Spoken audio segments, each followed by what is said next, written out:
반장들 반가워요. 자, 반가워요.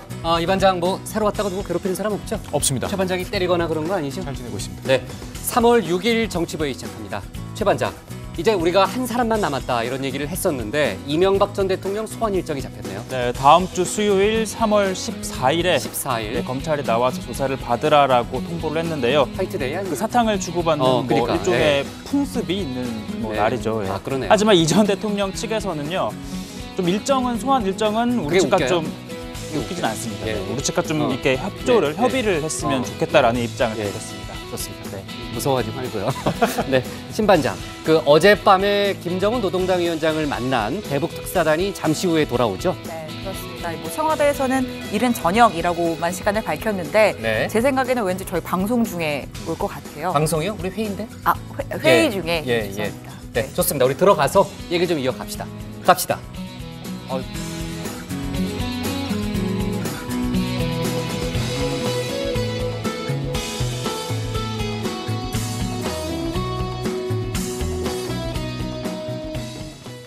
네, 반장들 자리에 앉았으면 정치회의를 시작하죠. 네, 오늘 뉴스거리가 참 많죠. 서둘러서 가야 될 것 같고요. 조금 전에 이제 최 반장과 얘기했지만은 이명박 전 대통령 소환 통보를 했다는 것은 검찰 쪽 준비가 어느 정도 끝났다 이렇게 좀 볼 수 있고요. 검찰이 오늘 조사할 내용이 방대하다는 말을 했습니다. 저희도 뭐 최 반장이 뭐 어제 그저께 계속 다뤘지만요. 지금 받고 있는 뇌물 관련 혐의만 액수가 100억대잖아요. 뭐 당연히 조사할 게 많겠죠. 이명박 전 대통령 측에서 조금 전에 입장을 냈는데 검찰 소환에 응하겠다. 대신 날짜는 검찰과 협의해 정하겠다라는 대단히 짤막한 내용입니다. 이 내용만 가지고 유추해 본다면은 가긴 가는데 날짜는 좀 조정했으면 좋겠다라는 의사가 좀 들어있다. 이렇게 좀 해석이 일단 되고요. 앞으로 당기는 것보다는 뒤로 좀 늦춰달라는 요구를 할 가능성이 좀 높아 보여요. 이 날짜라는 게 검찰이 부르는 날짜에 나가는 것보다 또 새로운 날짜를 정해서 가는 게 또 하나의 조사에 있어서의 또 주도권, 또 상당히 또 예상이 되잖아요. 신경전이요. 하여간 이명박 전 대통령으로서는 딜레마 상황에 놓이게 됐다라는 얘기가 나오는데 왜 그러냐면은 이제 측근과 가족 친척들이 이미 이 전 대통령에게 불리한 진술들을 쏟아낸 상황이잖아요. 검찰이 또 압수수색을 통해서 여러 가지 증거물을 확보한 상태인데 이명박 전 대통령이 이런 상황에서 과연 사실관계를 인정을 할 거냐 아니면은 정면 부인할 거냐에 따라서 아마도 또 구속 여부가 결정될 가능성이 있습니다. 그러니까 이 전 대통령이 혐의를 부인하면 부인할수록 구속영장 청구 가능성, 또 구속 가능성은 높아진다고 봐야 되는 거죠. 그래서 제가 앞서서 딜레마 상황이라는 얘기를 좀 했고요. 자세한 얘기는 최 반장 발제 때 해보는 걸로 하겠습니다. 자, 그리고 이제 신 반장이랑 아까 얘기했지만요. 어젯밤에 북한 김정은 노동당 위원장과 만찬을 가진 이제 만찬 소식은 저희가 어제 긴급 속보로 전했는데요. 대북 특사단이 잠시 후에 귀환할 걸로 보입니다. 도착 소식이 들려오는 대로 저희가 현장을 연결해서요. 아마도 정의용 실장이 어떤 얘기를 할지 안 할지는 지금 정확히 알 수는 없지만은 간단한 코멘트라도 있는지 들어보도록 하겠습니다. 자, 반장들 발제하는 중간에도 현장 소식이 들어오면요. 제가 그냥 커트할 거니까 혹시 반장들 놀라지 말고요. 자, 오늘 정치부회의는 이렇게 구성을 해보겠습니다. 먼저 신 반장 발제를 들어보면서 대북 특사단의 방북 1박 2일을 정리해보고요. 이어서 안희정 충남지사, 전 지사네요. 이제 성폭행 의혹과 정치권 분위기를 다루겠습니다. 이명박 전 대통령 수사 속보, 내일 여야 영수회담을 하루 앞둔 정치권 상황도 짚어봅니다. 그럼 먼저 신혜원 반장의 발제부터 시작하겠습니다.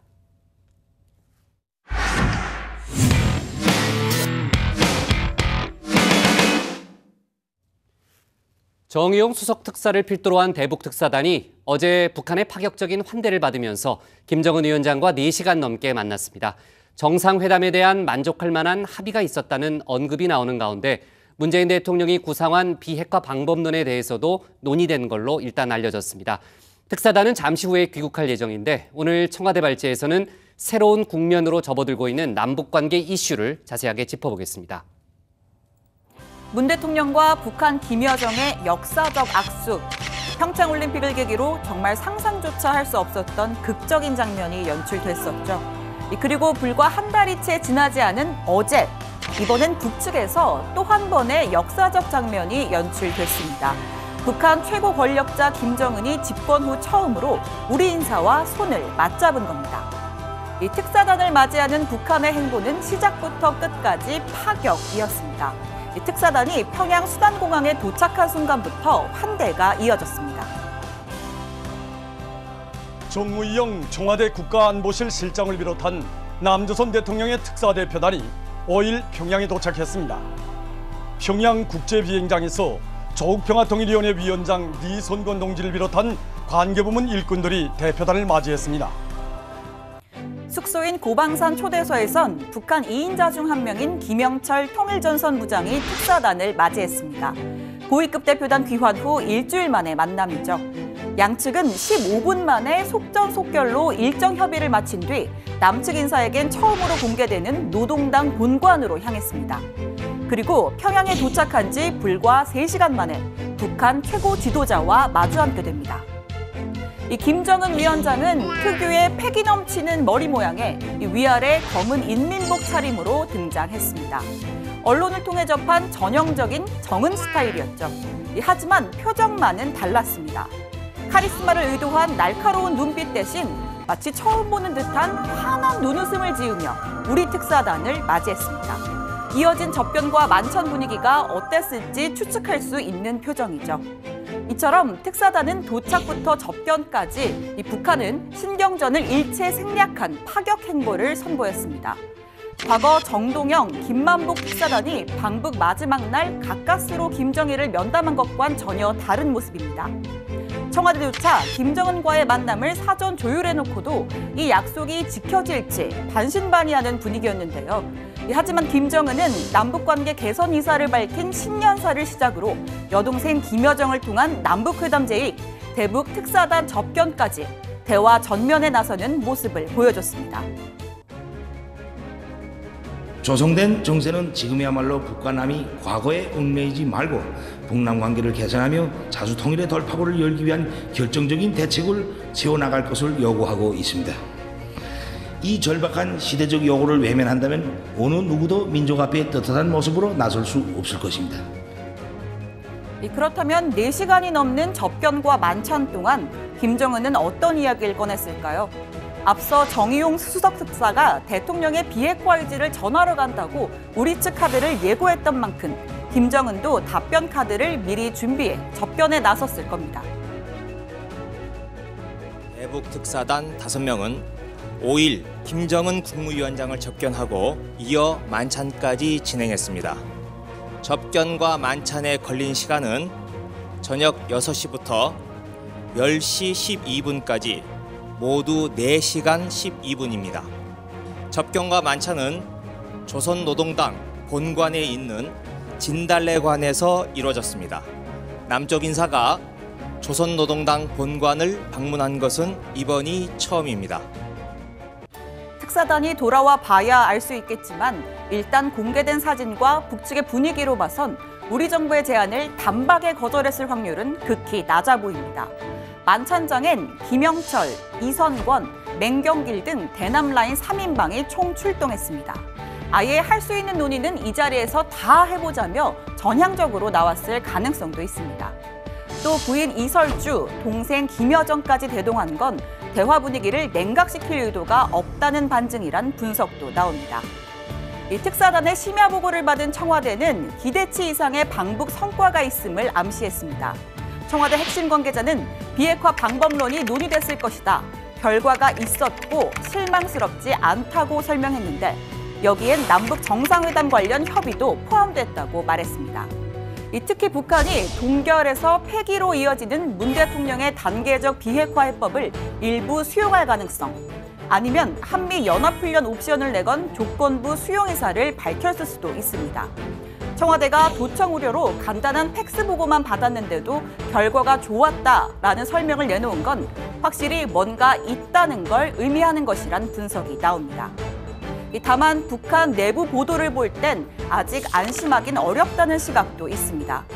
북한 매체들은 특사단 소식을 대서특필했지만 그 어디에도 비핵화 또는 북미 대화 관련 언급은 없었습니다. 다만 남북이 순회상봉, 즉 남북회담에 대한 의견을 교환했고 만족할 만한 합의를 봤다면서 김정은이 남북 관계를 개선시키고 한반도 평화 보장 문제에 대해 허심탄회한 담화를 나눴다고만 전했습니다. 청와대의 예상대로라면 특사단은 실무회담을 마치고 오늘 저녁쯤 귀환할 예정입니다. 문 대통령 보고 뒤 내일 있을 여야 5당 대표 청와대 회동에서도 관련 보고를 할 예정입니다. 또 빠르면 이번 주 미국행 비행기에 올라 트럼프 대통령에게 직접 방북 결과를 설명하겠다는 계획인데 이 북한의 전향적 입장 변화가 있을 경우 북미 대화는 새로운 국면을 맞이하게 될 전망입니다. 오늘 청와대 발제는 특사단 김정은과 4시간 파격 만찬, 결과 있었다로 정리하겠습니다. 네, 지금 뭐 저희가 취재를 해보니까 특사단이 저희 회의 중에 성남 서울공항이죠. 도착할 가능성이 일단 높아 보입니다. 저희가 아까도 얘기했지만요. 만약에 도착 소식이 들려오면요. 현장을 연결해서 또 뭐 몇 마디 할 수도 있으니까 저희 현장을 연결해서 직접 좀 들어보는 걸로 하고요.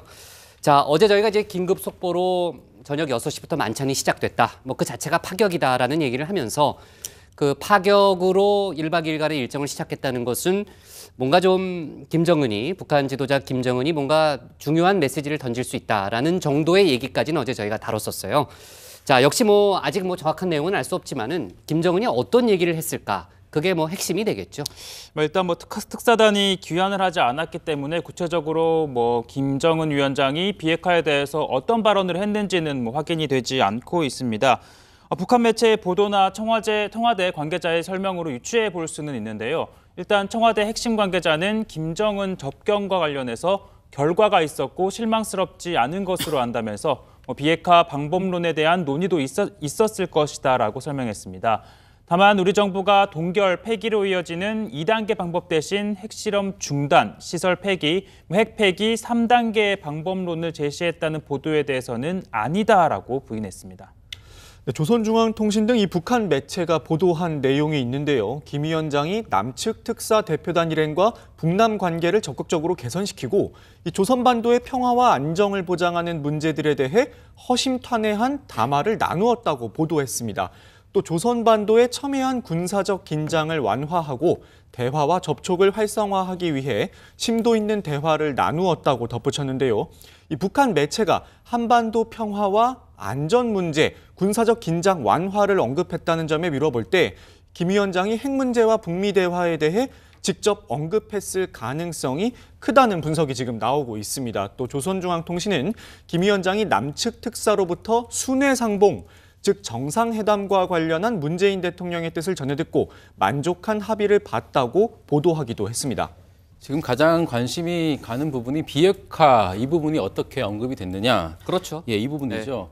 하지만 정확하게 아직까지는 전해지고 있지는 않은데 일단은 북한이 헌법의 핵보유국임을 명시한 점 그리고 미국의 핵 위협이 근본적으로 청산되지 않으면 핵 협상을 하지 않겠다는 기존 입장이 있습니다. 이 입장을 밀어볼 때 김정은이 명시적으로 비핵화 의향을 밝혔을 가능성은 좀 작아 보인다는 게 전문가들의 대체적인 분석입니다. 다만 김영철이 지난 방남 때 밝힌 미국과의 대화 용의 여기에서 한 걸음 더 나아가서 핵 문제를 포함한 관심사를 미국과 논의할 수 있다. 이 정도 수준에서 전향적인 태도 변화를 보였을 것이다. 이런 관측도 있습니다. 남북 실무회담 전에 김정은 접견이 먼저 이뤄진 것도 이런 김 위원장의 입장을 큰 틀에 놓고 단계적인 방법론, 한미연합훈련 등 세부 논의를 이어가기 위해서였다. 이런 분석도 나오고 있습니다. 네, 이번 방북이죠. 방북 결과에 대해서는 아마 청와대에서 나중에 브리핑이 있을 가능성이 좀 높고요. 그 얘기는 뭐 이따가 다시 한번 좀 특사단이 도착하면 다시 한번 좀 해보고요. 어제 만찬을 보면은 눈에 띄는 인물들이 있었습니다. 지난번 평창올림픽 때 방남했던 김정은의 여동생 김여정이 접견과 만찬에 모두 참석을 했고요. 특히 이제 부인 이설주가 만찬장에 나왔습니다. 뭐 사진 저희가 이제 영상을 못 봐가지고 뭐 정확하게 뭐 분위기를 알 수는 없지만은 일단 사진으로만 느껴지는 분위기는 화기애애 보여요. 그죠, 신반장? 웃음꽃이 피는 사진들이 상당수였는데 어제 만찬에 이 북한의 대남 관련 주요 인사뿐만 아니라 부인 이설주 또 여동생 김여정 부부장, 그러니까 김정은의 가족이 총 출동을 했습니다. 참석자들이 지금 사진에 보시면 원탁에 둘러앉아서 환한 표정으로 이야기를 나누는 모습, 그리고 특히 김정은이 치아를 드러내놓고 한박 웃음을 짓는 모습이 이렇게 카메라에 포착이 됐는데 부인인 이설주의 경우에는 남측 인사를 만난 게 2005년 인천 아시안게임 박람 이후 처음입니다. 그 은은한 좀 연핑크 색깔의 재킷을 입고 이렇게 차분한 머리로 이 차분한 분위기를 연출했고요. 이 청와대는 이설주의 이 만찬 참석에 대해서 북한이 정상국가의 모습을 보이려는 의지로 본다라고 평가를 했습니다. 네, 조금 전에 이제 식탁 사진이 계속 나오던데 그 식탁을 보니까 이제 꽃장식이 뭐 상당히 화려한 게 좀 눈에 띄고요. 말 조각도 아까 본 거, 말이요? 말을 하면 딱 또 누가 생각나는데 아무튼 말 조각도 있고요. 그리고 식사를 보니까 바게트, 와인, 아까 와인 아니었어요? 네, 와인도 있고 전통주도 같이 그래요? 했더라고요. 그러니까 서양식을 조금 반영을 한 거네요, 그죠? 네. 그리고 참 최 반장, 그 만찬 장소가 노동당사였죠? 네, 그 어제. 노동당 본관에 있는 진달래관이었는데요. 노동당 본관은 그 김정은이 매년 1월 1일 그 신년사를 육성으로 발표하는 곳입니다. 김정은이 평소 업무를 보는 집무실 그리고 서기실, 회의실 등이 있는데 남측 인사가 방문한 건 처음이라고 하더라고요. 또 특사단은 어제 전해드렸듯이 고방산 초대소에서 숙박을 했는데요. 평양 시내에서 떨어져 있어 외부 노출을 피할 수 있는 데다가 최고급 휴양시설을 갖추고 있어서 우리 측을 환대한다라는 의미도 있다고 합니다. 맞아요. 그러니까 어제 그 신반장도 얘기했지만은 우리 측이 워커힐 호텔에서 그 영접을 했잖아요. 접대를 했잖아요. 그러니까 그 워커힐 호텔도 이제 최고급 시설이면서 그 서울 중심부하고는 뭐 약간 떨어져 있잖아요. 그죠? 최 반장. 네, 당시 북한 대표단은 34시간 연속으로 워커힐 호텔에 머물면서 우리 측 고위 당국자들과 연속으로 회담을 갖기도 했었는데 이번에도 특사단의 숙소가 비슷한 역할을 했을 가능성이 있습니다. 아직까지 공개되진 않았지만 오늘 진행된 특사단과 김영철 부장과의 그 실무회담도 이곳에서 열렸을 가능성이 있고요.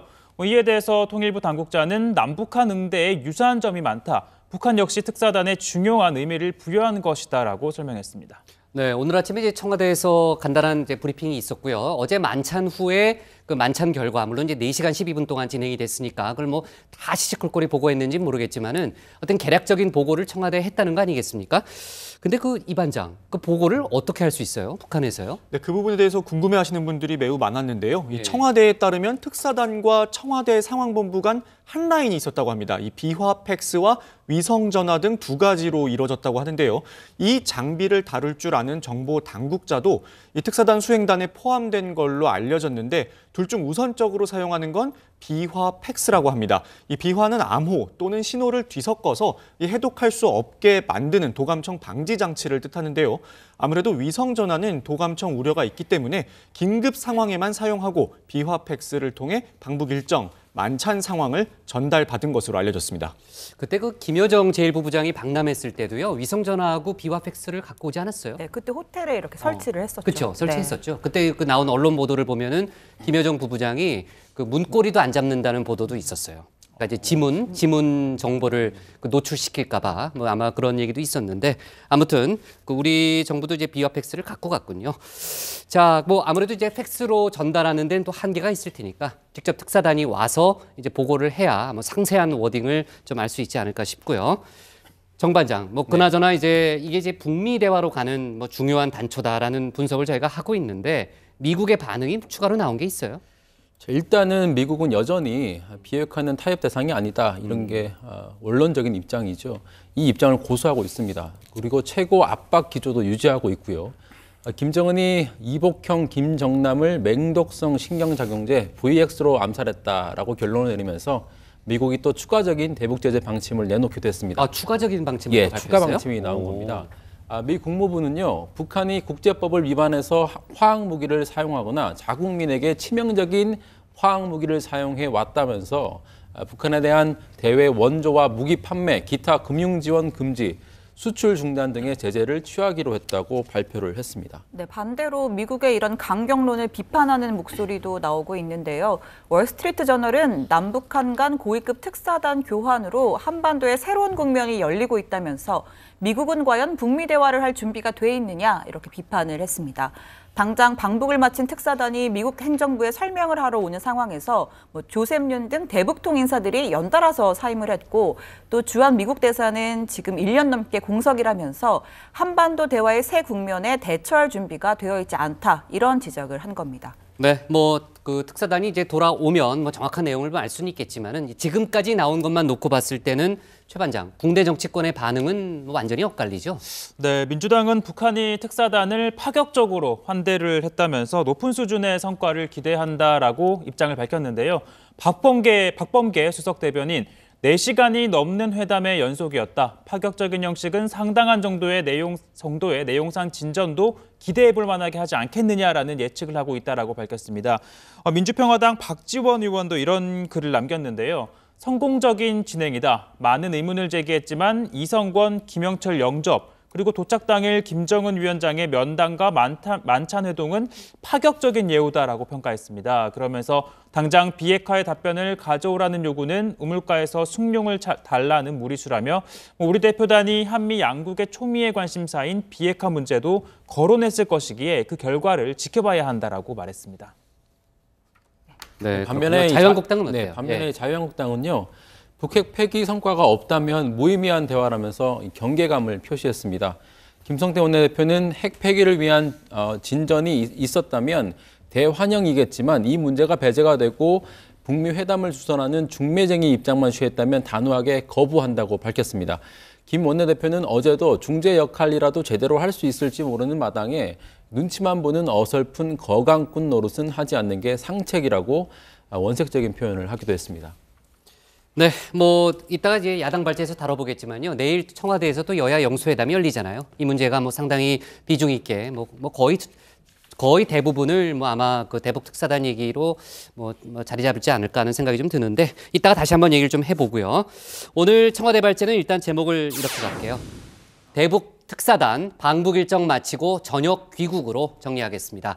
다음은 이윤석 반장의 발제를 들어보겠습니다.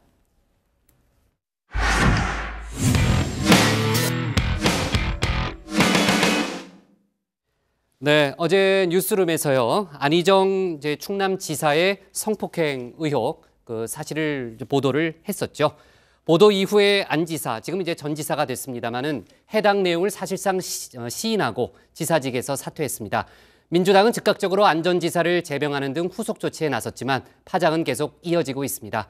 오늘 국회 발제에서는 안희정 지사 관련 소식을, 전 지사 관련 소식을 집중적으로 다뤄보겠습니다. 오늘 발제는 한 사람의 이름으로 시작하겠습니다. 바로 안희정입니다. 전직 충남도지사이자 지난 대선 당시 유력한 대권 주자였고 또 차기 대선 후보군 맨 앞에 이름을 올리던 말 그대로 촉망받는 정치인이었습니다. 자, 그런데 이런 정치인이 자신의 수행 비서를 상대로 지난 8개월 동안 4차례 성폭행을 했고 또 수시로 성추행을 했다는 폭로가 나왔습니다. 심지어 미투 운동이 한창이던 지난 2월 말에도 성폭행을 했다고 하는데요. 직접 들어보겠습니다. 지사가 최근에 저를 밤에 불러서 미투에 대한 얘기를 했습니다. 미투에 대해서 불안해하는 약간의 기색을 보이셨던 것 같은데 저한테 내가 미투를 보면서 그게 너에게 상처가 되는 건 줄 알게 되었다. 미안하다.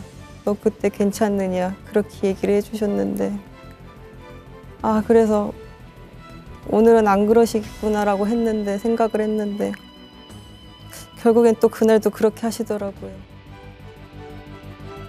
김 씨는 안 전 지사에게 여러 차례 거절 의사를 밝혔다고 했습니다.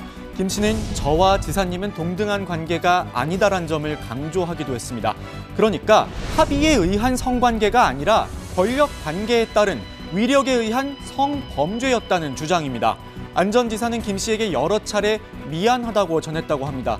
그런데 그 내용을 놓고도 비판이 나오고 있는데요. 어떤 내용이었을까요? 이전에는 계속 미안하다고, 괜찮냐고, 너를 가져서 미안하다, 너한테 상처 줘서 미안하다, 내가 그러지 말았어야 됐는데 내가 부끄러운 짓을 했다, 늘 그렇게 얘기하셨습니다. 김 씨는 주변 사람들에게 도움을 요청하기도 했다고 합니다. 그런데 아무런 도움을 받지 못했습니다. 폭로의 내용은 여기서 그치지 않았습니다. 김 씨는 안 전 지사 말고도 자신을 성추행한 사람이 더 있다고 고발했습니다.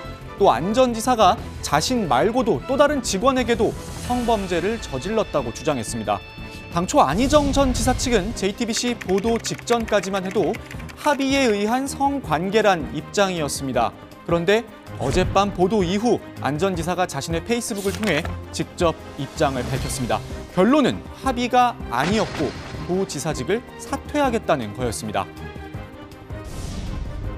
저로 인해 고통을 받았을 김지은 씨에게 정말 죄송합니다. 합의에 의한 관계였다는 비서실의 입장은 잘못입니다. 오늘부로 도지사직을 내려놓겠습니다. 일체의 정치활동도 중단하겠습니다. 김 씨의 주장을 사실상 인정하는 내용입니다. 사실 어제 오전까지만 해도 안 전 지사는 미투 운동에 대한 적극적인 지지 입장을 밝히면서 모두 동참하자고 호소했었습니다. 또 지난해 대선 당시에도 안 전 지사는 여성의 인권을 여러 차례 강조해 유권자들에게 좋은 인상을 남기기도 했습니다.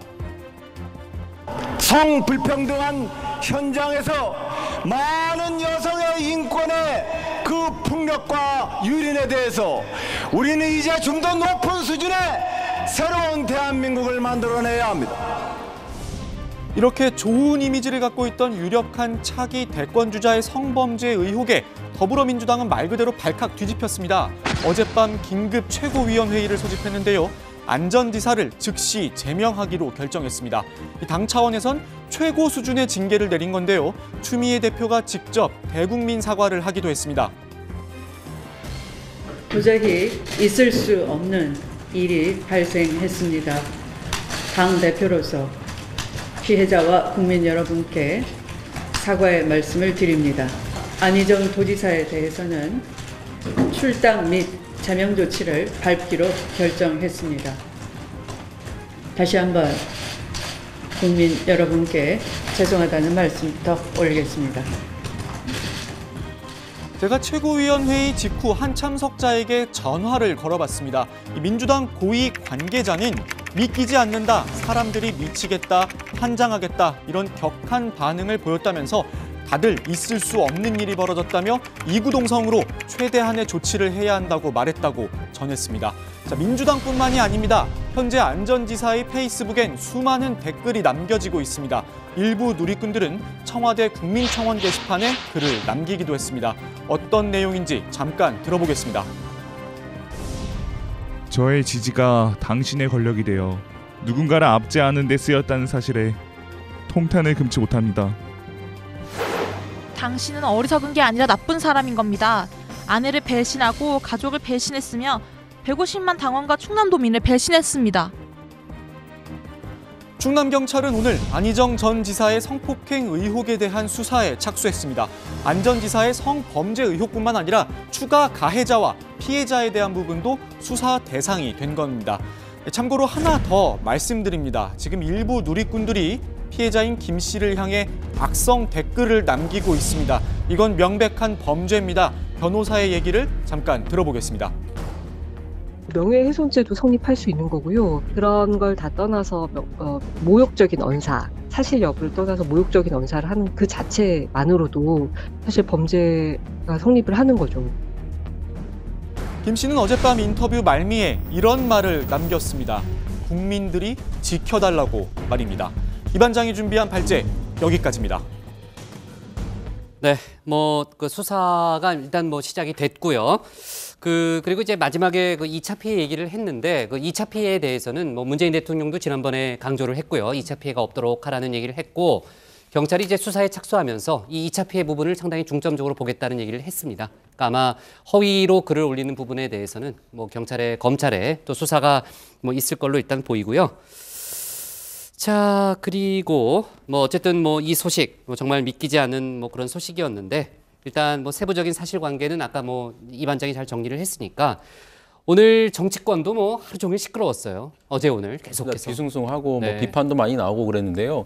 특히 야당에서 강도 높은 비판이 나왔습니다. 자유한국당 같은 경우는 역겹다 이런 표현을 써가면서 비판을 하기도 했는데 다가오는 지방선거에 후보를 내지 말라, 충남에 후보를 내지 말라 이런 요구까지 했습니다. 잠깐 들어보시죠. 안희정 지사의 이중성을 떠올리니 역겨워서 말을 잇지 못할 지경입니다. 진심으로 민주당이 성폭력당으로부터 벗어나겠다는 의지가 있다면 충남지사 후보를 공천하지 말아야 할 것입니다. 자, 바른미래당, 민주평화당, 정의당 등 다른 야당들도 일제히 안전지사를 비판했습니다. 특히 바른미래당은 여성관 논란을 빚은 탁현민 청와대 행정관의 사퇴를 요구를 했고요. 민주평화당은 안전지사의 추가 성폭행 의혹과 김 씨의 도움 요청을 묵인한 사람까지 명명백백하게 드러내야 한다고 촉구를 했습니다. 네, 오늘 오전엔 충남도청, 충남도도 이제 기자회견을 가졌는데 정무직 일괄 사퇴 얘기도 좀 나오고 있고요. 그런데 이제 기자회견 내용 중에 또 일부 부분이 논란이 되고 있는 모양이에요. 네, 오늘 오전에 남궁영 충남 행정부지사가 직접 기자회견을 가졌습니다. 안희정 지사의 사퇴에 따라서 부지사의 권한대행 체제가 이 지방선거가 치러지는 6월까지 이어지기 때문인데요. 이 안 지사에게 임명됐던 정무부지사 등 이 정무직의 일괄 사퇴를 발표하기도 했습니다. 문제는 질의응답에서 추가 피해자에 대한 내용을 다루면서 모른다라고 일관하면서 마치 남의 일처럼 답변을 하는 건데요. 잠깐 들어보시죠. 충남도가 추가 피해자에 대한 정보를 가지고 계신 건 없나요? 그런 건 전혀 없습니다. 김지은 씨 SOS를 주변에서 묵인했다고 하는데 충남도청에서 전혀 몰랐던 건가요? 그건 전혀 몰랐습니다. 피해자가 다수가 혹시 더 있는 건 아닐까요? 그건 모르겠습니다. 그럼 앞으로 어떻게 파악하실 거예요? 조사를 해서 파악할 수 있는 사안이 아니기 때문에 혹시 그런 사안이 있다면 본인들이 밝혀주시길 바랍니다. 그러니까 한마디로 도 차원에서는 진상조사를 할 계획이 없다. 이런 입장인데요. 이번 사건이 충남도청이라는 조직에서 권력, 위계관계 아래서 벌어진 사건인 만큼 이 도 차원에서 철저한 진상조사, 또 피해자 보호 조치가 필요하다는 지적이 나오고 있습니다. 네, 그래서 논란이 지금 일고 있다는 얘기를 저도 좀 들었고요. 지금 이제 지방선거가 불과 몇 개월 남지 않았는데 상당히 큰 변수가 생겼다라는 얘기도 지금 정치권에서 일단 나오는데 충청남도는 말할 것도 없겠죠. 일단 유력 후보 중에 한 명이었던 박수현 전 청와대 대변인 같은 경우에는 사실 그동안 본인을 안희정의 친구라고 많이 이제 홍보를 해왔잖아요. 상당히 충격이 크겠어요. 네, 맞습니다. 저도 이 박수현 전 청와대 대변인을 다른 언론사 기자들과 함께 여러 차례 사석에서 만난 적이 있습니다. 그때마다 박 전 대변인은 안희정의 친구, 안희정의 동지라고 자신을 많이 표현을 했었는데요. 그만큼 본인이 안전지사와 가깝다는 점을 강점으로 활용해온 겁니다. 이 문재인 정부 초대 청와대 대변인으로 발탁된 배경에도 이런 안 지사와의 인연이 큰 역할을 했다는 분석이 많았습니다. 그런데 예상치 못한 안 전 지사의 성폭행 의혹이 나오면서 이 충남지사 선거를 준비하던 박 전 대변인도 큰 타격을 입을 수밖에 없게 됐습니다. 박 전 대변인은 오늘 공식 입장문을 통해 너무나 충격적이다. 모든 것이 무너지는 안타까움이 든다며 이 시점부터 도지사 예비 후보로서 모든 선거운동을 중단한다고 밝혔습니다. 또 어떻게 해야 충남도민께 사죄드릴 수 있을지 성찰하겠다면서 그러한 내용과 방법에 결심이 서면 말씀을 올리겠다고도 덧붙였습니다. 네, 어제 안희정 지사 뉴스 때문에 크게 부각되진 않았는데요. 국회에서도 처음으로 미투가 나왔다는 얘기가 있던데 어떤 내용이에요, 최 반장? 네, 현재 모 의원실에서 근무 중인 A 비서관이 직접 글을 올렸는데요. 이번 국회는 아니고 지난 19대 국회 때 민주당 한 의원실에서 있었던 일이라고 합니다. 이 A 비서관은요, 2012년부터 3년간 근무했던 의원실 보좌관이 성폭력을 일상적으로 반복했다. 뽀뽀해달라는 성희롱성 발언과 각종 음담패설은 물론 부적절한 신체 접촉도 계속됐다라고 주장을 했는데요. 이 A 비서관은 항의도 해보고 화도 냈지만 소용이 없었고 오히려 의원실에서 입지만 좁아졌다라고 덧붙였습니다. 오늘 면직 처리됐다는 보도를 본 것 같은데요. 예, 맞아요? 맞습니다. 네. 해당 보좌관은 현재 최입의 의원실에서 근무를 중이라고 하는데 오늘 오전에 면직 처리가 됐다고 합니다. 네. 이 최 의원이 이렇게 입장을 밝혔는데요. 보좌관이 불미스러운 일에 연루가 됐다는 점에서 매우 송구스럽게 생각한다. 해당 보좌진을 면직 처리하기로 했다라고 밝혔습니다. 최 의원은 국회 내 성폭력이 발생할 수밖에 없는 구조적인 문제를 논의해달라는 피해자의 목소리에 응답할 수 있도록 최선을 다하겠다라고도 했는데 앞으로 국회가 이 문제를 어떻게 논의할지 좀 더 지켜봐야 할 것 같습니다. 네, 참 오늘 정부 부처 합동으로요. 미투 운동 관련 긴급 회동이 있지 않았어요? 네, 이 미투운동이 전방위적으로 지금 확산이 되고 있어서 5개 정부 부처가 오늘 합동 회의를 가졌습니다. 정현백 여성가족부 장관, 김상곤 사회부총리 겸 교육부 장관, 또 박상기 법무부 장관 등이 참석했는데요. 이들은 문화예술계 및 직장 내 성희롱과 성폭력 근절을 위한 대책 마련을 위해 어떻게 공조할지 이 방안을 협의했습니다. 오늘 회의에서 협의가 된 내용은 내일 모레 발표가 될 예정인데요. 성폭력 근절 대책, 성희롱 성폭력 근절 대책에 담길 예정입니다. 정현백 여성가족부 장관은 어렵게 입을 연 피해자들을 보호 및 지원하고 사회 구조적으로 성희롱과 성폭력 문제가 근절될 수 있도록 관계부처가 긴밀히 공조해서 실효성 있는 대책을 마련할 것이라고 밝혔습니다. 네, 그렇군요. 자, 그렇고요. 추가로 좀 미투운동 관련해서 속보들이 좀 있던데 조민기 씨 관련한 소식도 있죠? 예, 경찰이요. 오는 12일에 배우 조민기 씨를 피의자 신분으로 불러서 조사하겠다고 밝혔습니다. 조 씨는 교수 지위를 악용해서 학생들을 성추행한 의혹을 받고 있는데요. 경찰은 구체적인 피해자 진술 등을 확보한 것으로 알려졌습니다. 네, 좋습니다.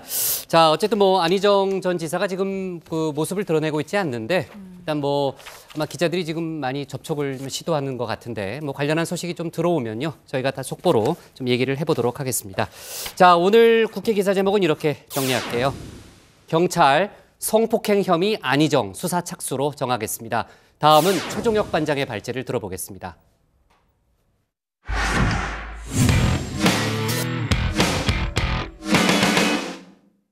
네, 시작할 때 속보로 얘기했지만요. 검찰이 이명박 전 대통령을 14일 소환해서 조사하기로 했습니다. 뇌물 등 각종 의혹의 중심에 서 있는 만큼 실체적인 진실을 밝히기 위해서 소환 통보는 꼭 필요하다는 게 검찰의 설명입니다.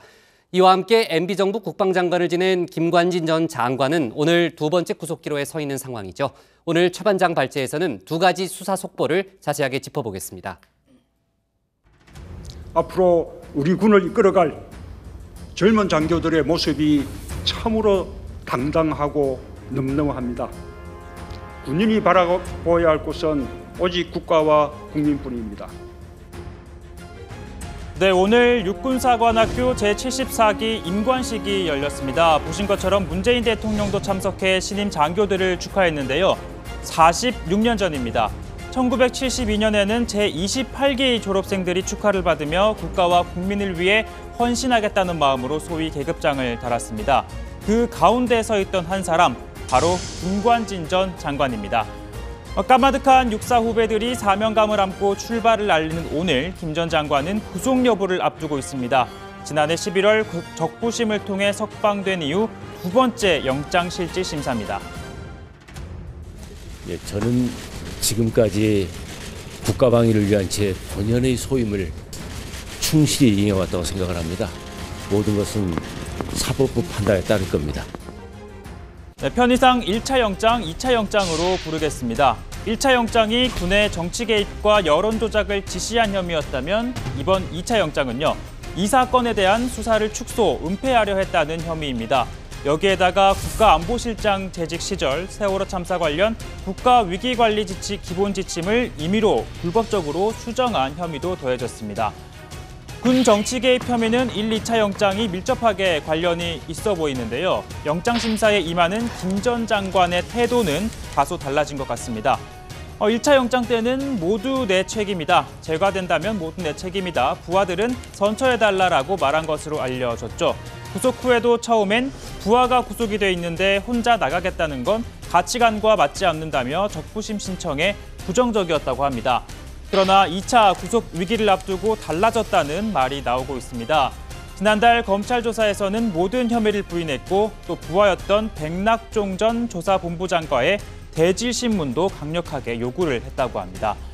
여기에다가 최근 미국 연수 시절 미국 로비 업체로부터 억대의 금품을 수수한 정황이 발견됐다고 보도한 한 방송사에 대해선 언론중재위원회에 제소했고 또 법적 대응 방침도 세웠다고 합니다. 즉, 김 전 장관이 강조하던 응징을 하겠다는 거죠.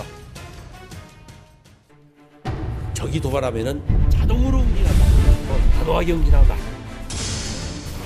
도발 징후로 봐가지고 끝까지 감시하는 거예요. 그럼 바로 응징을 해요. 자동으로 응징한다. 언제까지? 적이 들고 왔다. 적이 들고 왔다. 네, 이 같은 태도는 자신을 둘러싼 수사가 거듭되고 의혹이 확산되자 방어권을 적극 행사하겠다는 뜻으로 풀이가 됩니다. 김 전 장관, 이명박 정부 때 임명돼 박근혜 정부에서도 장관을 연임했습니다. 여기에다가 곧바로 청와대 국가안보실장으로 영전하며 안보 분야에서는 명실상부 최고의 자리에 올랐던 인물이죠. 1972년 임관에 40여 년 동안 쌓아온 일종의 명예였을 겁니다. 하지만 한 차례 구속됐다 풀려난 데 이어 이번엔 두 번째 구속 기로에 서 있죠. 김 전 장관의 이 같은 인생, 제주도 민박집 사장님, 속일대게 한마디가 모든 걸 설명해 줍니다. 인생이 원래 그런 거야. 올라가는 데는 많은 노력이 필요한 거란다. 차근차근 한 발 한 발 서두르지 않고 올라가다 보면 어느새 정상에 올라갈 수 있어. 근데 또 한 가지 가르쳐 줄까 언니가? 내려오는 건 한 방이야. 훅 간다는 얘기 알지? 네, 이 속일대게 충고는 이분에게도 예외가 아닐 수 없습니다. 검찰은 오는 14일 다음 주 수요일 이명박 전 대통령을 조사하겠다고 밝혔습니다. 검찰 조사를 받는 5번째 전직 대통령이 되는 셈인데요. 실체적 진실을 밝히기 위해 이 전 대통령 조사가 반드시 필요하다라고 밝혔습니다. 그리고 검찰은 소환을 앞두고 보강 수사에 속도를 내고 있습니다. 어제 하루 MB 핵심 측근 4명을 동시에 압수수색했습니다. 최시중 전 방송통신위원장, 천신일 세중회장, 그리고 박영준 전 차관, 송정호 청계재단 이사장입니다. 최 전 위원장과 천 회장은 곧바로 불러 검찰 조사를 했는데요. 검찰은 대선을 전후해 불법 자금을 받는 과정에 관여한 것으로 보고 있습니다. 일부 보도에 따르면요. 천신일 회장은 김소남 전 의원에게서 비례대표 공천 대가로 4억 원을 받는 과정에, 그리고 박영준 전 차관은 이팔성 전 우리금융회장으로부터 인사청탁과 함께 수억 원을 받는 데 개입한 혐의를 받고 있다고 합니다. 그리고 최시중 전 위원장, 대보그룹으로부터 수억 원을 받는 데 관여한 혐의를 받고 있는데 모든 의혹에 대해서는 부인했습니다. 나는 정치자금에 관여한 바가 없고 검찰에서 자세히 얘기했으니까 검찰에 한번 물어보세요. 지금 근데 전 대통령이신데 너무 많은 의혹들이 나오고 있잖아요. 그래서 의혹은 의혹입니다. 김선남 의원은 전혀 얼굴도 본 적 없으신 거예요? 김선남이 난 몰라요. 김선남이 어떤 사람인지는 몰라요. 이명박 전 대통령 소환이 일주일 앞으로 다가온 만큼 검찰은 조만간 왕차관 박영준 전 차관, 그리고 송정호 이사장도 불러 조사할 것으로 보입니다. 네, 오늘 발제는 이렇게 마무리해 보겠습니다. 제목은요. 재구속 기로에 선 김관진, 이명박 14일 피의자 소환입니다. 네, 대북 특사단이 아직 도착했다는 소식이 안 들어오고 있는데, 아까 얘기했던 대로요. 도착했다는 연락이 오면은 제가 현장을 바로 연결하는 걸로 하고요.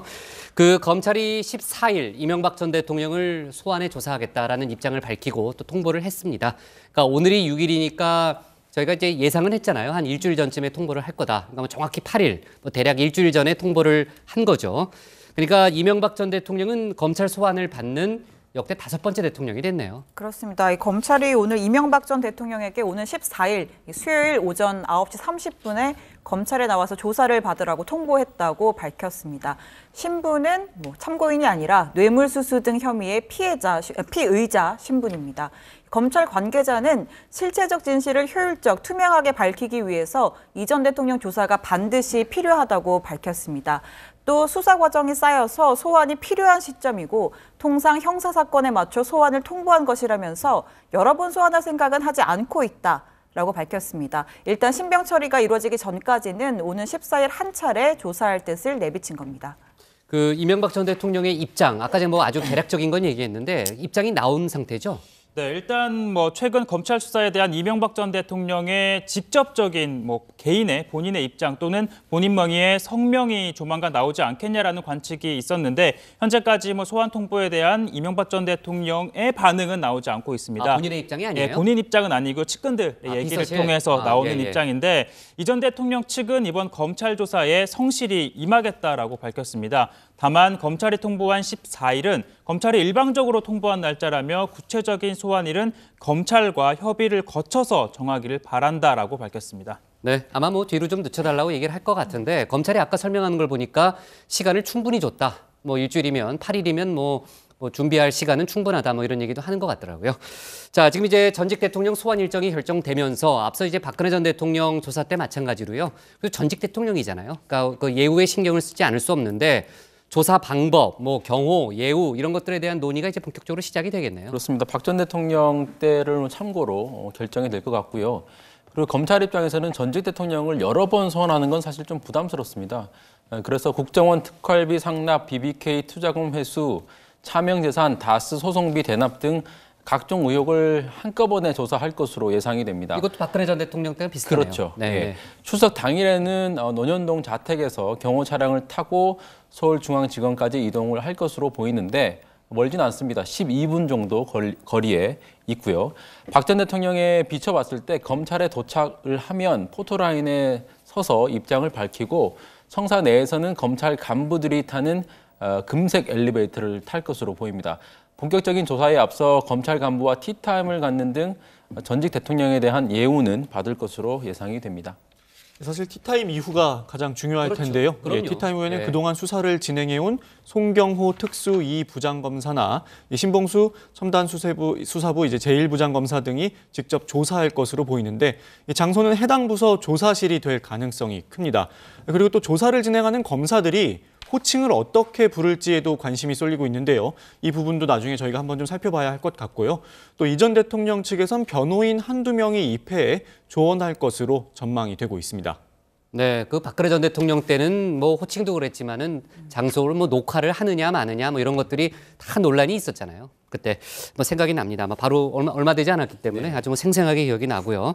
뭐 구체적인 조사 방법이나 내용 등은 다음 주 상황이니까 저희가 앞으로 또 뭐 집중적으로 다룰 기회가 있을 것 같고 그 이명박 전 대통령 소환에 앞서서요. 신반장 그 형이죠. 이상득 전 의원은 바로 내일 소환을 또 하네요. 그렇습니다. 이명박 전 대통령 소환 딱 8일밖에 남지 않은 만큼 필요한 관련 조사들을 강도 높게 이어갈 계획인데요. 지난 1월 26일에 소환됐지만 건강상의 이유로 3시간 만에 귀가했던 이상득 전 의원 내일 다시 소환해서 조사를 하게 됩니다. 국정원 특수활동비를 받은 혐의에 이어서 최근엔 그 이팔성 전 우리금융회장 자택 압수수색 때 이상주 14억 5천만 원, 이상득 8억 원 이런 메모가 발견이 됐잖아요. 맞아요. 이 전 대통령의 불법 선거자금 의혹에 대한 조사도 진행이 될 걸로 보입니다. 친인척 이외에도 이 전 대통령의 최측근들 줄소환되고 있는데 어제 압수수색을 한 4명, 그 MB 정권을 창출한 인물이라고 해도 과언이 아닌 4명에 대해서 동시다발적으로 압수수색을 벌였고 최시중 전 위원장과 천신일 세중회장은 소환 조사까지 벌였습니다. 검찰은 이 전 대통령이 이팔성 전 회장, 대보그룹, 김소남 전 의원으로부터 인사나 관급공사 수주 청탁, 공천원금 등 명목으로 돈을 받았다는 단서를 확보했는데 방금 전 말한 이 4명이 이 같은 자금을 받는 과정에서 관여한 의혹을 받고 있습니다. 최시중 전 위원장은 전혀 모르는 일이라며 부인했는데 한번 들어보시죠. 네, 측근으로서 한 말씀 좀 해주신다. 그건 내가 어떻게 하겠어. 지금 근데 전 대통령이신데 너무 많은 의혹들이 나오고 있잖아요. 그래서 의혹은 의혹입니다. 그러니까 상당 부분 많이 밝혀졌다 이런 얘기도 많이 나오고 난 그것도 몰라요. 그 대통령께서 스스로 그 이유는 스스로 가지 대통령의 심중을 제가 읽을 수는 없지 않습니까? 이제 본인이 불법 자금 통로라는 부분에 대해서 그럼 한마디만 좀. 천만의 말씀이에요. 나는 선거 때 언론인들하고 더불어 홍보, 여론조사 그것만 했어요. 네, 측근 중에 측근들이라고 이제 볼 수가 있는데 이명박 전 대통령 소환을 앞두고 마무리 수사에 검찰이 착수한 게 아닌가라는 생각이 들어요. 어차피 큰 골자는 이미 검찰이 수사를 끝냈다고 봅니다. 국정원 특수활동비라든지 다스 소송비 대납이라든지 이런 부분은 이미 어느 정도 확실하게 증거나 진술을 확보한 상태니까 이제 뇌물 액수를 특정하는 작업을 검찰이 하고 있는 것 같아요. 자, 이명박 전 대통령의 육성 입장이 나오고 있지 않지만 아까 비서실 입장을 들어보면은 소환에는 응하겠다 그런 입장이고요. 일단 이명박 전 대통령도 지난번에 변호인단을 꾸렸다는 얘기를 저희가 다뤘잖아요. 일종의 맞춤형 로펌 이런 얘기도 나오더라고요. 그렇습니다. MB 정부 청와대에서 일했던 법조인 출신 참모들이 이 전 대통령 변호를 맡기로 했다는 건 잘 알려져 있죠. 정동기 전 민정수석, 강훈 전 법무비서관의 정반장이었는데요. 지금 아마 성남 서울공항에 들어왔네요. 그 북한 대표단이 아니죠. 우리 특사단이 아마 도착을 지금 한 것 같습니다. 지금 공항에 내리는 모습이 지금 잡히고 있는데요. 아마 이따가 이제 정의용 수석 대표를 포함한 일행들이 내리게 되면은 저희가 다시 현장을 좀 연결해서 얘기를 좀 이어갈게요. 정반장 미안해요. 다시 이야기를 이어가겠습니다. MB정부 법조인 출신 참모들이 최근에 법무법인 열림을 만들었습니다. 설립 인가를 신청했다고 하고요. 아시다시피 정동기, 강훈 변호사는 최근까지 법무법인 바른에 있었죠. 그러다가 이 전 대통령을 변호하기 위해서 로펌을 퇴직했는데 결국은 MB 맞춤형 로펌을 차린 것 아니냐 이런 해석이 나옵니다. 네, 일부 보도에 따르면 근데 좀 재밌는 내용이 있습니다. 이거 좀 확인이 필요할 것 같긴 한데요. 이 전 대통령이 변호인단을 구성하는데 지금 어려움을 겪고 있다고 합니다. 이 측근들의 멘트를 통해서 확인을 했다고 하는데 이 전 대통령이 수임료를 맞춰줄 수 있는 형편이 안 되기 때문에 이 대형 로펌의 거물급 변호사들이 이 사건을 맡으려 하지 않고 있다. 이런 얘기도 있고요. 또 다른 한편에선 이 대형 로펌이 이 정치적인 부담을 떠안는 거를 굉장히 지금 꺼려하고 있어서 이 수임을 안 맡으려고 하고 있다. 이런 얘기도 나오고 있다고 합니다. 네, 조금 전에 저희가 이제 공항 모습을 잠깐 보였는데 지금 이제 대북 특사단이 도착했다는 속보가 뜨고 있네요. 저희가 조금 빨랐네요. 그죠? 네. 자, 박근혜 전 대통령의 생각을 또 안 할 수가 없는데 그때 이제 변호인단이 총사퇴하긴 했지만은 나중에 이제 대형 로펌 소속의 변호사는 없었고 처음부터 끝까지 유영하 변호사가 사실상 변호를 도맡다시피 했잖아요. 그러니까 이명박 전 대통령은 어쨌든 본인과 좀 가까운 인사들로 아까 맞춤형 로펌이라는 얘기도 했지만은 그런 식의 변호 전략을 좀 세우고 있는 것 같고 그런데 참 신반장 박근혜 전 대통령이 국선 변호인들의 접견을 일체 허용하지 않은 것으로 보도가 됐고 우리가 또 그렇게 알고 있었잖아요. 그런데 2차례 접견을 했다는 사실이 확인됐다. 이런 언론 보도가 나왔어요. 네, 이 채널A에서 보도를 했는데요. 지난달 국선 변호인당 5명 가운데 1명을 2번 박근혜 전 대통령이 만났다고 합니다. 지난달 9일 그리고 결심 공판을 5일 앞둔 지난달 22일 접견을 했다는 건데요. 국선 변호인단 관계자는 재판 관련 문건을 전달하려고 구치소를 방문한 것이라고 방문 목적을 밝혔는데 검찰의 구형을 앞두고 이 결심 공판 불출석 등 대응 방안을 논의한 걸로 보입니다. 추가 기소된 특수활동비 뇌물 상납 혐의 그리고 공천 개입 혐의와 관련해선 선임된 국선 변호인들은 여전히 접견을 하지 못하고 있습니다. 이 때문에 2차례 공판 준비기일에서도 박 전 대통령의 입장을 듣지 못했기 때문에 변호인들은 공소 사실에 대한 명확한 입장을 밝히지 못했죠. 그래서 재판부는 한 차례 준비기일을 더 열고 변호인단의 최종 입장을 확인하기로 했는데 당초 오는 27일 열기로 했지만 검찰과 변호인단과의 협의를 거쳐서 약 열흘 앞당겨 16일에 준비기일을 진행하기로 했습니다. 그렇게 이제 재판을 당긴 것은 아무래도 이제 국정원 특수활동비 상납 혐의로 기소됐던 전직 국정원장들과의 재판과를 좀 이제 일정을 맞추기 위해서 그런 거겠네요. 그렇습니다. 특활비 상납 혐의로 지금 재판을 받고 있는 남재준, 이병기, 이병호 전 원장 사건은 준비 절차를 마무리하고 오는 15일에 첫 공판이 열립니다. 이병호 전 원장 측은 준비기일에서 청와대에 국정원 돈을 지급한 건 관행이었고 문제가 없다고 생각했다는 입장을 밝혔습니다. 그러면서 국정을 위해 사용한다고 알고 있었고 뇌물을 제공한다는 인식도 전혀 없었다고 강조했습니다. 여론조사 비용으로 정무수석실에 건넨 돈에 대해서는 새누리당 공천을 위한 여론조사 비용이라고 보고받은 적이 없다라고 주장을 했습니다. 참, 이 반장, 불법 자금 수수 의혹을 받고 있는 자유한국당 홍문종 의원의 검찰 소환 일정이 잡혔다면서요? 네, 맞습니다. 오는 9일 오전 피의자 신분으로 서울중앙지검에 출석할 예정입니다. 홍 의원은 자신이 이사장으로 있는 경민학원이 기부받은 19억 원으로 서화를 구입하는 등 소위 돈 세탁을 통해 돈을 빼돌린 혐의를 받고 있습니다. 특히 검찰은 기부금 가운데 10억여 원을 장정은 전 새누리당 의원이 낸 점에 주목하고 있는데요. 비례대표 공천 과정에 당 사무총장을 지낸 홍 의원이 관여했을 가능성 등을 염두에 두고 있다고 합니다. 이 홍 의원은 선거 관련 어떤 불법 자금도 받은 적이 없다며 의혹을 부인하고 있는 상황입니다. 네, 지금 이제 서울공항 모습을 계속 보고 있는데 아마 정의용 수석특사를 포함한 대북 특사단이 내려서 한마디를 할 분위기는 아닌 것 같아요. 전반적인 상황을 보니까 아마 특사단이 이제 신반장 청와대로 가게 되죠. 그렇죠. 뭐 저도 취재 나갔다 오면 부장한테 네. 먼저 보고를 하잖아요. 글쎄, 안 하는 사람도 있더라고요, 반장들 중에. 네, 특사단도 네. 바로 이제 문 대통령에게 보고를 할 방침이고요. 네. 그 이후에 이제 언론을 상대로 뭐 추가 브리핑이 있을 것으로 보입니다. 네, 그렇군요. 네, 좋습니다. 뭐 특사단 속보는 저희가 뭐 들어오는 대로 다시 회의 중에 뭐 다시 전하는 걸로 하고요. 자, 오늘 그 기사 제목 이렇게 정할게요. 네. 검찰 MB 14일 피의자 소환 통보로 잡겠습니다. 다음은 정강현 반장의 발제를 들어보겠습니다.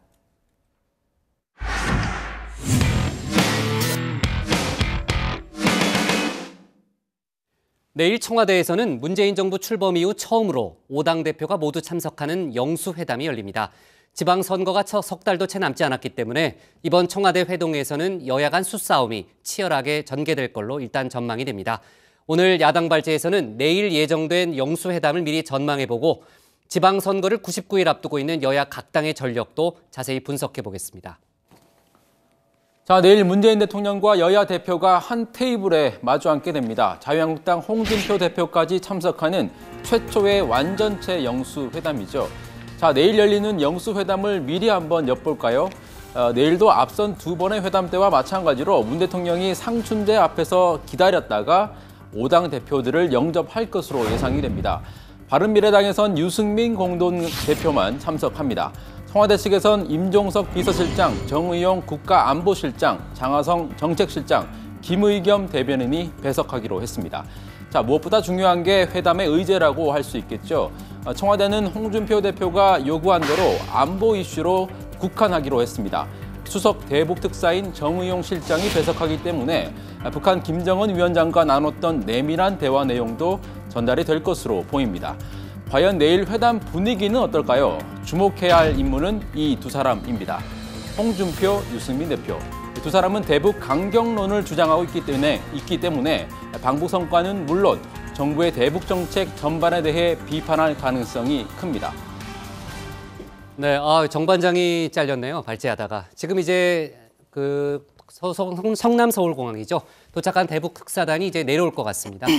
지금 이제 정의용 수석 특사를 필두로 한 이제 5명의 특사단이죠. 서훈 국정원장, 천혜성 통일부 차관, 또 김상균 국정원 2차장, 윤건영 국정상황실장 이렇게 5명이 특사단이고요. 또 실무급으로 5명이 따라갔죠.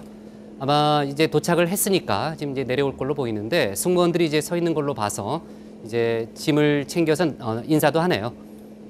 가장 먼저 누가 내려올까요? 네, 정의용 실장이 먼저 내려오네요. 정의용 국가안보실장이 먼저 내려오고요. 서훈 국정원장이 이어서 내려오고 있습니다. 표정은 뭐 일단 뭐 영상으로 보기에는 뭐 크게 어둡지는 않은 것 같아요. 그죠? 네. 지금 이제 군인들의 격려를 받고, 네, 조명균 장관인가요? 네, 조명균 통일부 장관으로 보이는데 그 공항에 나왔네요. 네, 수고했다는 말을 뭐 하고 있을 걸로 일단 추정이 됩니다. 네. 지금 뭐 시간으로 보면은 6시 7분 도착이니까 원래 예정보다는 조금 늦어진 것 같아요. 북한에서 한 5시쯤 출발한 셈이 되는 거잖아요. 그러네요. 그럼 뭐 오늘 하루 종일 어떻게 알아요, 신반장? 계산. 성남공항에서 이 순환공항 갈 때 딱 1시간이 걸렸으니까 네. 1시간 뭐 한 5시쯤 출발을 했다는 건데 네. 그걸 염두에 보면 오늘 뭐 하루 종일 오전 오후까지 실무회담이 좀 진행이 이루어진 게 아닌가 네. 뭐 이런 생각이 들고요. 가방은 천혜성 차관만 들고 있는 것 같아요.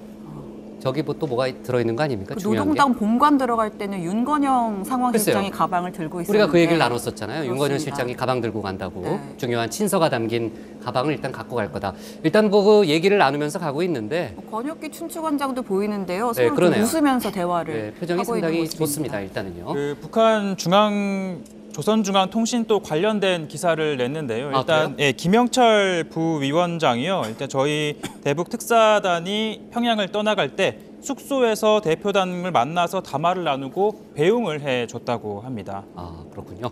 네, 지금 이제 서울공항에 대북 특사단이 도착했다는 속보를 저희가 전했고요. 그 청와대로 이동을 해서 문재인 대통령한테 보고를 한 다음에 기자 브리핑이 아마 이어질 걸로 추정이 됩니다. 그러잖아 우리가 뭐 하다가 지금 끊어졌죠? 정 반장이죠? 정 반장 발제 계속합시다. 네, 대북 특사단은 도착을 했고 저는 발제를 하겠습니다. 대선 이후에 홍준표, 유승민 두 사람은 얼굴도 쳐다보지 않던 사이였는데 최근 안보 이슈에 대해서는 거의 일치된 목소리를 내고 있기 때문입니다.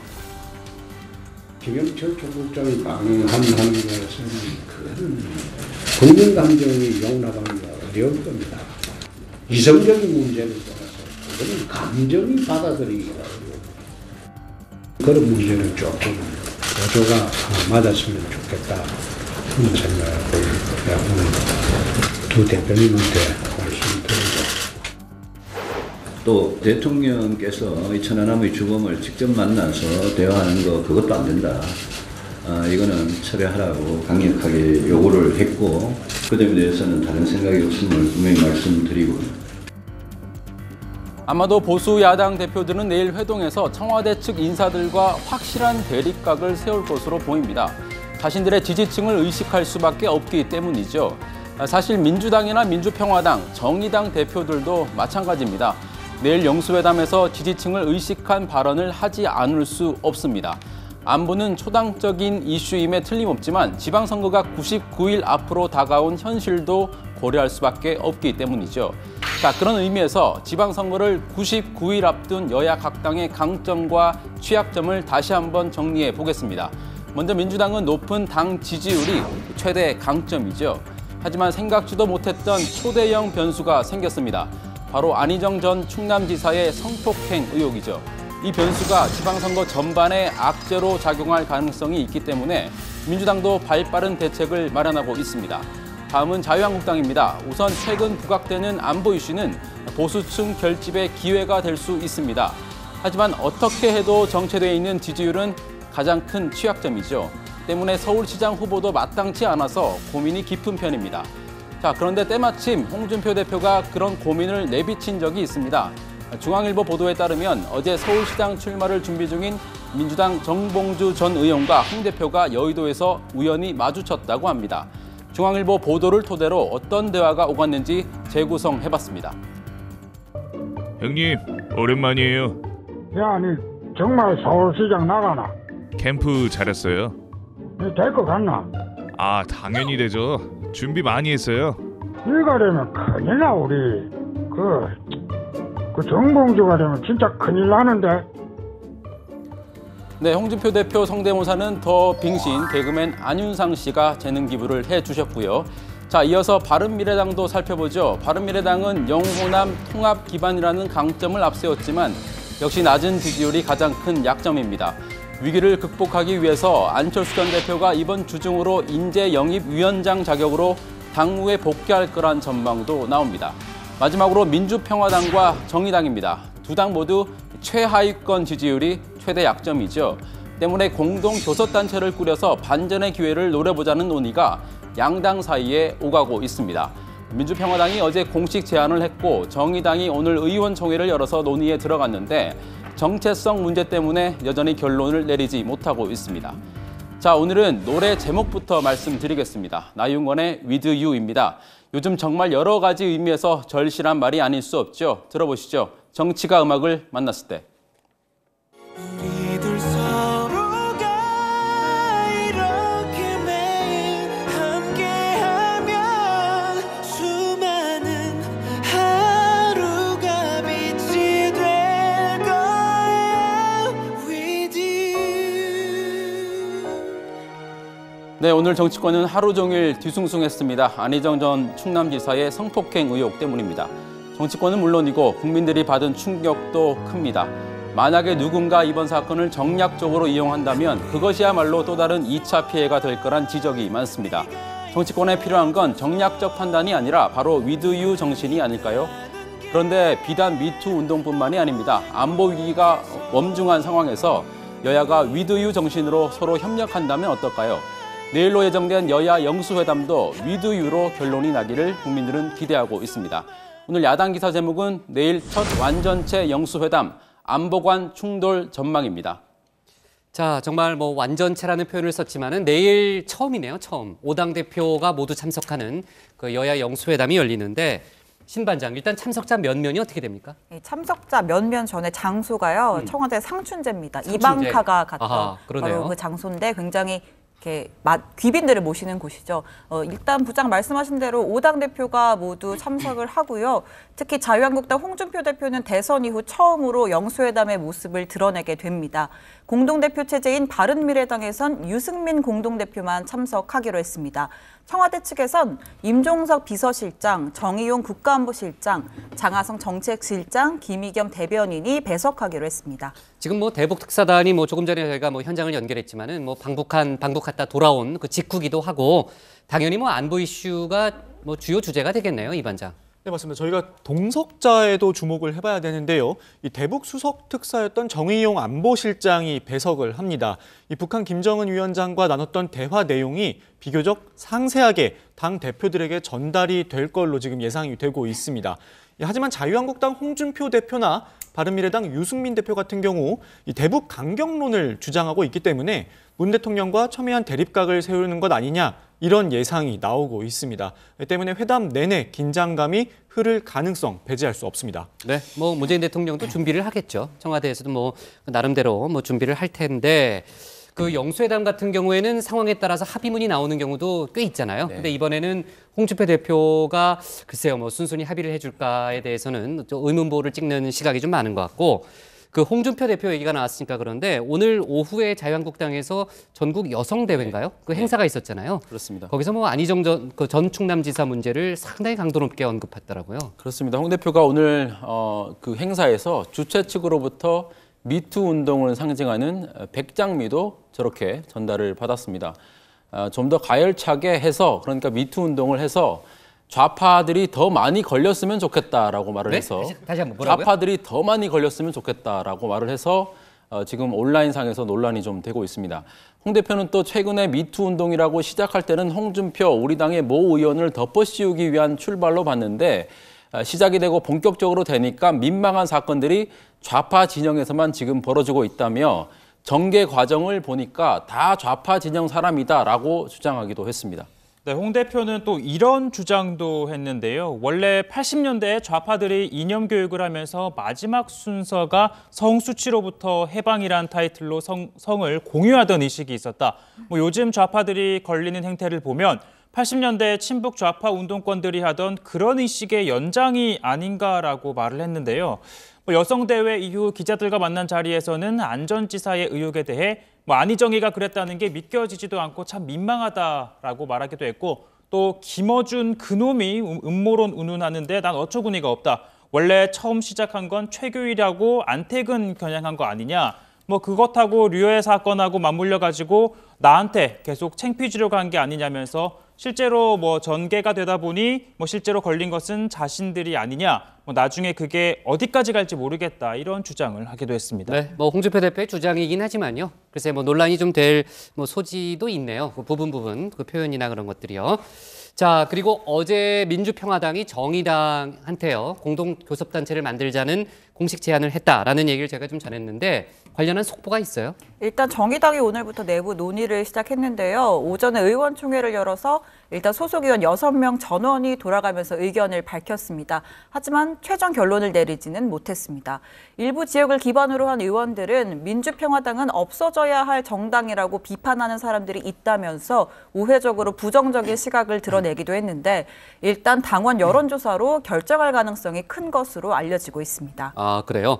당원 여론조사. 네. 그러니까 정의당이 그 권리당원들의 목소리가 상당히 강한 정당으로 알려져 있잖아요. 그러니까 어떤 식으로든 전 당원의 뜻을 물어가지고 그 결정을 하겠다라는 뭐 그런 생각인 것 같고 일단 그 시간은 많이 늦출 것 같지는 않더라고요. 뭐 지방선거도 얼마 안 남았고 빨리 결정하자고 빨리 있습니다. 결정하는 그런 예. 분위기죠. 예. 네.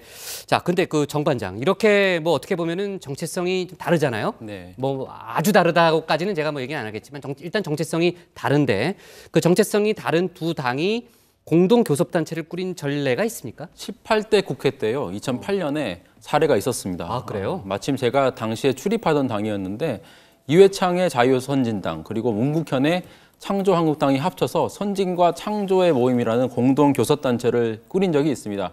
하지만 막상 이 국회 교섭 과정에서 여당과 제1야당이 중심이 되면서 이 모임이 뭐 배제되는 등 진통이 적지 않았습니다. 결국 1년 만에 자유선진당의 의석수가 한석 줄어들면서 해산이 됐죠. 아, 그렇죠. 자, 뭐 그 대북 특사단에 대해서는 뭐 추가로 들어온 소식은 없죠. 지금 아마 그렇습니다. 청와대로 이동을 하고 네, 있는 모양이네요. 그렇습니다. 그렇죠?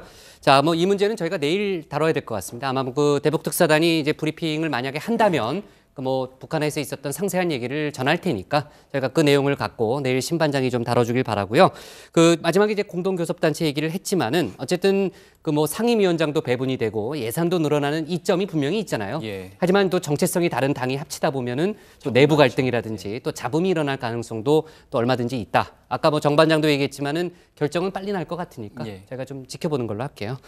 자, 오늘 야당 기사 제목은요. 이렇게 갈게요. 내일 첫 완전체 영수회담, 의제는 안보로 가겠습니다.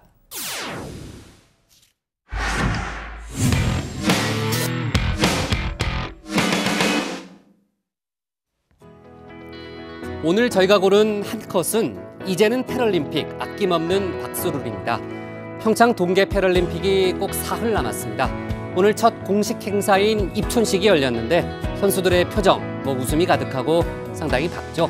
북한 대표단도 내일 여기에 합류하게 됩니다. 평창 올림픽 아직 끝나지 않았습니다. 장애와 한계를 넘어서 아름다운 도전을 하는 이들에게 정말로 큰 박수를 보냈으면 좋겠습니다. 오늘 정치부에는 여기까지고요. 저희는 내일 다시 찾아뵙겠습니다. 수고했습니다. 아유, 오늘 뭐 밤에도 챙겨야 될 게 많네요. 그죠? 뭐 야근이라는 얘기 내가 안 할 테니까 밤에 그냥 챙기는 것만 합시다.